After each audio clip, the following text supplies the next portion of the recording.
I think it's important for the public to know there are different types of databases, and there was simply throughout the law enforcement community never information that would put this individual on a no-fly list or a selectee list. So that's number one. Number two, I think the important thing to recognize here is that once this incident occurred, everything happened that should have.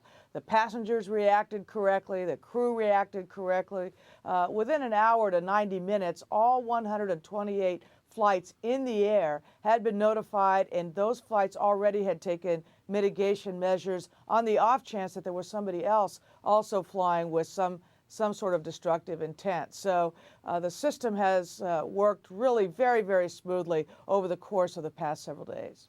Well, let me ask you a question about intelligence sharing. When the suspect's father went to the U.S. Embassy in Nigeria and said, "I'm worried because my son is displaying extremist religious views," how was that information shared with other parts of the U.S. government, or did it just stay at that U.S. Embassy?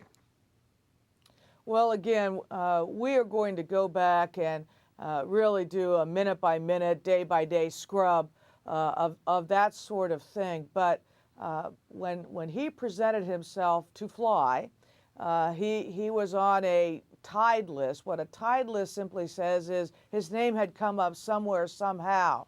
But the no-fly and selectee lists require that there be specific what we call derogatory information, and that was not available throughout the law enforcement community.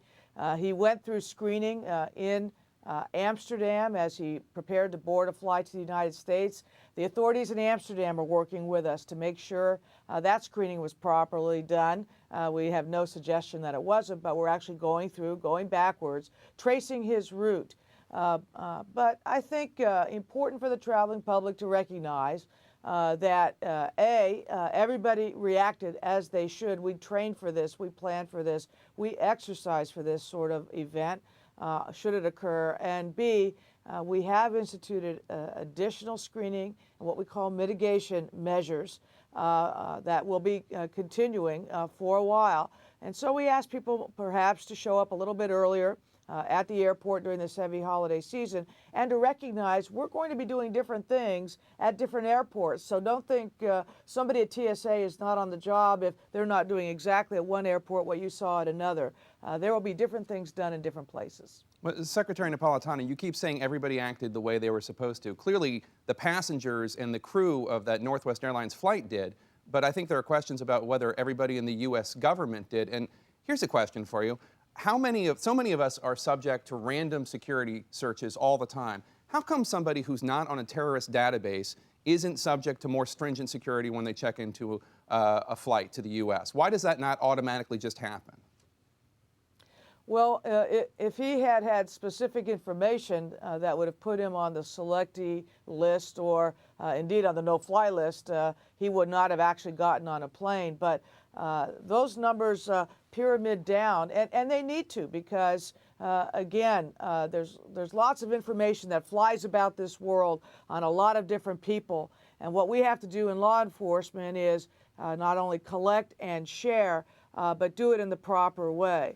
Now, once this incident occurred, everything went according to clockwork, not only sharing throughout the air industry, but also sharing with state and local law enforcement. Products were going out on Christmas Day. They went out yesterday, and also to the industry to make sure that the traveling public remains safe. And I would leave you with that message. The traveling public is safe. We have instituted some additional screening and security measures in light of this incident. But again, everybody reacted as they should. The system, once the incident occurred, the system worked.